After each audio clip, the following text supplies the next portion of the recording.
Bueno, aquí estamos una semana más con el café correspondiente de la semana. Sí, señora. Estamos aquí, Mauro y yo, de nuevo. Mauro, ¿qué tal? ¿Cómo estás? Muy bien, amiga. Aquí Bien. estoy. Feliz y contento después de un puente largo, Ay, sí, es verdad. pero feliz, feliz y contento. Sí. No me ¿Pasando puedo por quejar. pruebas o no? Bueno, yo creo que sí, yo creo que sí. Claro, cuando le llamas pruebas a cualquier cosita que a lo mejor No. te achuche y te apriete y demás, pues sí, son pruebas, pruebas de Mm. fe, a veces más grandes, a veces más pequeñas. No todas las pruebas son terribles, pero sí, en definitiva sí, pruebas. Muy bien, pues es que hoy nos toca hablar de la fe probada. Hemos estado hablando el domingo, todos los pastores que estuvimos predicando en Nueva Vida, estuvimos hablando de lo mismo y yo creo que es interesante acercarnos un poco a ver por qué es lo que pasa cuando la fe es probada y no es malo que la fe sea probada, ¿verdad? No, para nada. De hecho, creo que le quitamos valor, Gaby, Sí. a la prueba y a la dificultad. Y si remontamos un poco la mirada atrás, nos damos cuenta que en los momentos que más hemos aprendido, en los Ujú. momentos que más hemos crecido, ha Sí, sido en momentos de tal dificultad, de cual. prueba, de dolor, de sufrimiento. Y bueno, pues está un poco Mm. infravalorado el sufrimiento. ¿A quién le Sí. gusta sufrir? A A nadie. nadie, Pero a nadie, a nadie.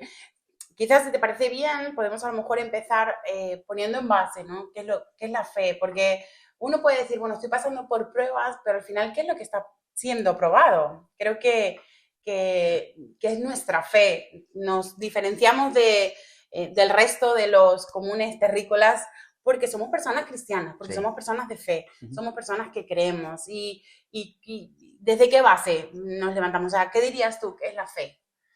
Pues mira, el domingo cuando hablábamos, yo ponía en valor un poco la diferencia entre la fe como certeza de lo que espero y Ajá, convicción de lo que no veo, sí, a la fe como forma de vida, sí, sí, como forma de vida, ¿no? sí. Entonces, la fe como certeza, de algún modo, también es un don, y es un don Sí. espiritual. Eso de Ujú. creer por encima de mis posibilidades y demás, pero la fe como valor, como forma de vida, se convierte como en una estructura de carácter. Sí. Entonces, ¿qué fe es probada realmente? Ujú. ¿La del momento que me vale para creer en Sí. o la del día a día que me ayuda a confiar y a Sí. dar pasos aún en el vacío? Mm.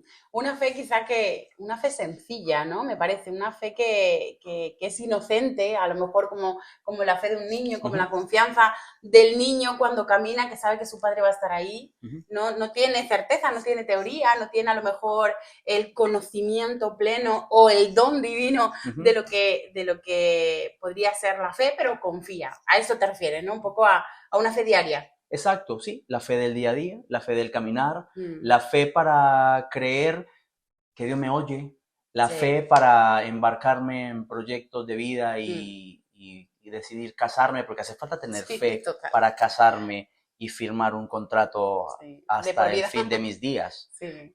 No sé, o sea, Mm. que creo que es mucho más amplio de que el mero término del momento de Sí. dificultad y me atrevo a creer. Yo es que lo hablaba también el domingo, ¿no? Que muchas veces encasillamos la fe como en contextos de fe. O sea, estamos en la iglesia y hay algo, ¿no? Hay presencia de Dios y hay un ambiente que promueve tu fe para ciertas cosas. Ujú. Es como la facilidad que uno tiene de venirse arriba cuando hay música, cuando están cantando y ese ambiente precioso que se genera. Entonces, es importante diferenciar esa fe que viene en un momento puntual, que muchas veces tiene que ver con la emoción del momento, muchas veces tiene que ver con como esa expectativa, ¿no? De ojalá se me cumpla o una emoción puntual con la confianza, el conocimiento que yo tengo de las promesas de Dios, Exacto, de lo que Dios dice acerca de mí, de lo que Dios ha trabajado conmigo y por lo tanto ese resultado en mi vida diaria, ¿no? así es. Otra, bueno, en lo que nos basábamos este fin de semana eran Sí. como dos capítulos, ¿no? Ujú. Estábamos hablando de Santiago 1, que dice, hallaos en sumo gozo cuando se encontréis en diversas pruebas. Yo me lo sé. Pero también Sumo gozo. otro versículo que habla también acerca de la alegría que tenemos que encontrar y está en Primera de Pedro 1, del 6 al 9, que dice, por lo cual vosotros os alegráis, aunque ahora por un poco de tiempo, si es necesario, tengáis que ser afligidos en diversas pruebas. O sea, la Biblia está todo el rato haciendo comparación de esas dos cosas y creo que en la humanidad actual no casan, o sea, no hay alegría cuando hay pruebas. ¿Qué? ¿Que me encuentre en gozo cuando me encuentre en prueba? Sí, no tiene sentido, es una cosa ilógica. Yo decía el domingo, así en tono de risa, yo, Santi, te estás equivocando. Te has pasado, tío, te has pasado. Porque no casa, o sea, no es normal para nuestra sociedad y nuestra cultura pensar que hay regocijo cuando estamos pasándolo mal. Pero si seguimos leyendo, sí. nos damos cuenta que ese alegrarse es por algo, no es porque sí. Me he dado un golpe en un pie, qué alegría. No. Esto es, hallaos en sumo gozo cuando os halléis en diversas pruebas, porque la prueba de vuestra fe produce paciencia y tenga la paciencia segura completa. En fin, a mí me parece espectacular que la dificultad, que la prueba, que el dolor ya promete desde el cielo que va a producir en nosotros algo que es imposible producir por nuestros propios medios. Tal cual. Entonces, cuando yo lo que quiero es carácter, cuando yo lo que quiero es crecer, cuando yo lo que quiero es ser, no tener una fe de esas liviana, de cartón, hipócrita, sino una fe verdadera, íntegra, auténtica, profunda, entonces sí tiene sentido pasar por alguna dificultad. Aquí en Primera de Pedro dice, es necesario que pase. O sea, no es una cosa que uno pueda decir, bueno, me parece, ahora quiero, ahora no, sino que para que podamos avanzar en nuestra vida cristiana y podamos alcanzar la medida del varón perfecto, que lo suelo repetir mucho, ¿no? Pero para que podamos llegar a ser como Jesús, es necesario que pasemos por pruebas. Lo contaba el domingo en el culto, pero la forma en la que el cuerpo humano tiene de ponerse fuerte es a través del dolor. Yo no sé si tú alguna vez has practicado algún deporte que al otro día es que no te puedes levantar. O sea, no puedes, duerme con la gafa puesta porque ni este gesto podía hacer, porque te duelen los músculos, te duelen las piernas, te duele todo. Y son las terribles esas agujetas, ¿no? Pero el cuerpo humano produce dolor para que esas fibras se regeneren y al final el músculo se ponga fuerte, ¿sabes? Tal cual. Y creo que bueno, es un ejemplo muy práctico para entender. El dolor es necesario para que cambies tu condición, para que cambies tu condición actual. O sea, que no sigas estando como estás, sino que vayas a mejor. Exactamente. Produce carácter, produce capacidad para... yo creo que es fundamental que lo podamos entender del modo que es, ¿no? Y que le dejemos de huir a esas dificultades y empecemos a encontrar el por qué está ocurriendo esto o para qué está ocurriendo esto. Porque el Dios del cielo es sabio, Él es Padre y Él es buen Padre. ¿No? Sí, tal cual. Yo pienso, ¿no? Y me pongo a pensar en qué dificultad o qué prueba o cuál ha sido la prueba más fuerte que ha pasado a mi fe. Hace poco, bueno, y estaba todavía latente, ¿no? Hace poco, y tú lo sabes, bueno, sufrimos en familia, pasamos por un aborto, que siempre es muy fuerte, es muy duro, pero sabes que esos momentos duros, ¿no? De que pasamos como familia, como que desbloquean cosas en tu interior. Sí. Tienes una nueva perspectiva y entiendes lo que decías antes, ¿no? Que hay producción de más fe, hay paciencia, hay dones que de alguna manera despiertan en ti, hay un nuevo nivel de dependencia de Dios. Sí. ¿Alguna prueba que haya producido algo importante en ti? Bueno, la verdad es que hay momentos complicados, es como todo el mundo, ¿no? Yo soy muchachito, ya sabes, jovencito, joven. niño, pero es verdad que he vivido cosas complicadas. Mira, yo recuerdo, con esto de que me gustan las empresas y demás, pues de algún modo pues, me han caído, me han llovido joyas por los temas económicos. Claro. Y me recuerdo a mí mismo en algún momento, en una etapa de dificultad económica terrible, acabamos de emprender, y yo me recuerdo a mí mismo, no tenía para echarle gasolina al coche, estaba enfermo, era el cumpleaños de Jenny y yo quería regalarle algo, se me rompió el coche y entré en colapso en algún momento, entré en colapso y recuerdo que tenía un Nissan Primera del año 89, un coche antiquísimo, feo, ruidoso y roto por todas partes, y se me rompió en el Paseo de la Castellana. El coche no tenía seguro, un desastre, o sea, era un desastre, o sea, era un cúmulo de despropósitos, y yo entré en colapso ahí en ese momento en el Paseo de la Castellana, y lo único que podía hacer es bajarme del coche en el Paseo de la Castellana, sentarme en la acera y cogerme la cabeza así con las manos y decir, Señor, ya no sé qué voy a hacer, me voy a ir corriendo, me van a meter preso, o sea, al final después de eso me di cuenta que bueno, que Dios desbloqueó, como tú lo dijeras, desbloqueó pues capacidad para aguantar cosas que se venían, que eran aún peores que esas. Entonces, esa resistencia también viene en el músculo a través de eso. Por lo tanto, bendito Dios. Sí, es como esa imagen, ¿no? De que estás hundido, que ya no aguantas más la respiración en una piscina y no aguantas más la respiración y que como que toca fondo. Y no sé si es una imagen o es una metáfora que se usa en las prédicas, pero es que ya no te queda nada más el último impulso como para subir y poder coger aire, ¿no? Entonces, entendemos que es necesaria la prueba porque, como decías, produce paciencia. Hay cosas nuevas que se alcanzan cuando pasamos por pruebas. Y una de esas es un conocimiento diferente de lo que Dios es para nosotros. Hay veces que no conoces a un Dios proveedor hasta que no estás en una situación así. Tal cual, eso es buenísimo.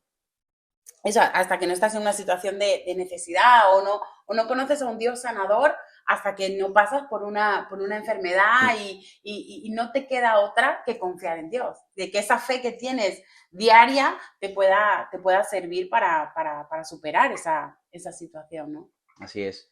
El mero hecho de poderte poner en una postura que no es la habitual con Dios, ya es del todo un avance en tu propia fe. Digo que si yo no me encuentro ante una dificultad como esa, muy probablemente no voy a entrar en una tónica de búsqueda, de ayuno, de espiritualidad, de herramientas espirituales o de lo que quiera que sea. Entonces, evidentemente, cuando yo entro en esa dinámica, algo nuevo se abre en el mundo espiritual para mí. ¿Y a qué se lo debo? Pues a ese momento. Tal cual, tal cual. En Primera de Pedro habla acerca de que la fe tiene que ser probada como el oro, ¿no? Que es pasado por fuego para ver su calidad. Y es que cuando el oro o algún metal precioso o algún metal que sí, que lo consideramos muy valioso, se oxida o se daña, uno se da cuenta de que eso no era verdad. O sea, si la alianza de boda se te oxida, mira, te han timado porque eso no era oro de verdad. O algo de plata se te pone amarillo, eso no era de verdad. Entonces, me gusta cómo lo enfoca Pedro, porque cuando un metal precioso es probado, no solamente se denota la realidad de su característica, de su valor, sino que también da el registro del valor, ¿no? ¿Qué quilates tiene? ¿Qué valor tiene? Y al final, pues, como la recompensa de ese metal precioso, ¿no? Entonces, que ese proceso pueda ser también para nuestra fe, que pueda ser apta y aprobada. Exacto. Y encontrarse real y auténtica. El refinar un metal, no sé si lo sabías, uno de los procesos que tiene, siempre es al calor, siempre es al fuego, pero uno de los procesos de refinar un metal hace que se separe de cosas que son impuras. O sea, de hecho, la diferencia entre un oro de 18 quilates y uno de 24 es justamente el nivel de pureza. Ah, mira, no sabía. El más alto nivel de pureza en el oro creo que es el 99, no sé cuánto por ciento. Entonces, cuando se consigue un oro, porque sigue siendo oro, de menos quilates, es porque está mezclado con latones o con cobres o con otros metales, incluso plata. Claro, cuando tú entiendes que el ser refinado por Dios, que nuestra fe sea refinada, tiene que ver con separarme de cosas que no son pureza o que no son realmente lo que yo soy o lo que Dios quiere para mí, ostras, ¿cómo consigues eso, Gaby? Sí. Si no es a través del fuego, de la prueba y de la dificultad y del dolor. Sí, de estar a prueba, de estar intentando separarte de lo que hace que una fe sea no fingida, como hablabas, ¿no? Que antes hablábamos de la fe de Timoteo, exacto, que es una fe no fingida. Entonces, sí, me gustó mucho ese ejemplo. Sí, y lo y hablaba el domingo, me encantó. La verdad es que lo estuve leyendo, estuve viendo pues acerca de los procesos, estuve viendo videos y leyendo al respecto de refinar metales, y el de la plata me volvió loco, Gaby. Me volvió loco porque el refinador de la plata es diferente al proceso del oro. Ah, ¿sí? El de la plata es un proceso, es muy rudimentario y muy manual, y es un proceso relativamente corto, donde se quema literalmente la plata a una llama fuerte, y el refinador está todo el tiempo en contacto visual con el trozo de plata. Okay. Y el momento de parar es cuando la plata se convierte como en una especie de espejo. Okay. De manera que el que refina, el refinador, se ve su imagen en la propia plata, ¿no? Sí. Entonces, yo me quiero imaginar a mi Jesús refinándome y pudiéndose ver reflejado en mí, ¿no? Qué reto, ¿no? Qué bonito. O sea, al final es una cuestión también de fe, ¿no? De querer, de anhelar, de desear que ese tipo de cosas ocurran, aunque duela un poco. Sí. Y ahora que dices de que todo esto es un reto de fe, y uno puede sentirse a lo mejor con una fe chiquitita, ¿sabes? Porque el ser probado no siempre es fácil. Al final de la reunión se me acercaron varias personas diciéndome, estoy pasando por esta situación, ora por mí. Gente que está pasando por pruebas muy fuertes, muy duras. Sí. Y una de las señoras me decía, es que no sé si voy a aguantar. Estoy pasando por el peor proceso de mi vida, no sé si voy a aguantar. Y una de las cosas que creo que es importante, el saber de la fe, que tiene potencial de crecer. Cuando habla del grano de mostaza, no está hablando de una fe chiquitita, está hablando de una capacidad del grano de mostaza de ser una planta grande, aunque sea una semilla pequeñita. Sí. Entonces, cuando estamos hablando de una fe que está siendo probada, tenemos que estar con la mente clara de que hay capacidad de crecimiento. Sí. Que la prueba, así como el gimnasio, que tendrás algún tiempo de subir 5 kilos, pero llegará el momento donde tu músculo se fortalezca y podrás subir 80 kilos, como mis hermanas que suben 80 kilos. Tal cual. No sé cómo se levantan al otro día, pero es posible, es posible. Entonces, con la fe pasa lo mismo. Pruébala, ya verás que se va a ir fortaleciendo. Es un músculo, en definitiva. Es un músculo y necesario, además, necesario. Lo que hablábamos antes, detrás de cámara, de esa fe fingida. Sí. Qué triste que se nos encuentre hipócritas. Qué triste que cuando nos acostemos y vayamos a la cama y podamos pensar y reflexionar en si somos honestos, si somos íntegros realmente con nuestra fe o no. Qué triste. Entonces, bueno, a todos los que nos escuchan allí, va el mensaje de no rehusar la prueba de Dios, de darle valor a ese momento de dificultad y de poder entender que el Dios del cielo, que es buen papi, buen padre, sabe exactamente qué hacer con nosotros en cada momento y que nos impulsa a ir a más de ese modo. Tal cual. Hay un plan, hay un propósito detrás de todas las cosas que nos pasan, ¿no? La Biblia dice que a los que amamos a Dios todo nos ayuda bien, aún las dificultades y las cosas que nosotros tenemos como malas, ¿no? Son buenas en sus manos y bueno, creo que es un mensaje súper importante para la iglesia. Póngalo en marcha, póngale atención y que en la prueba Él esté con nosotros. Él siempre está. Así es. Hasta luego. Chao. Hasta luego.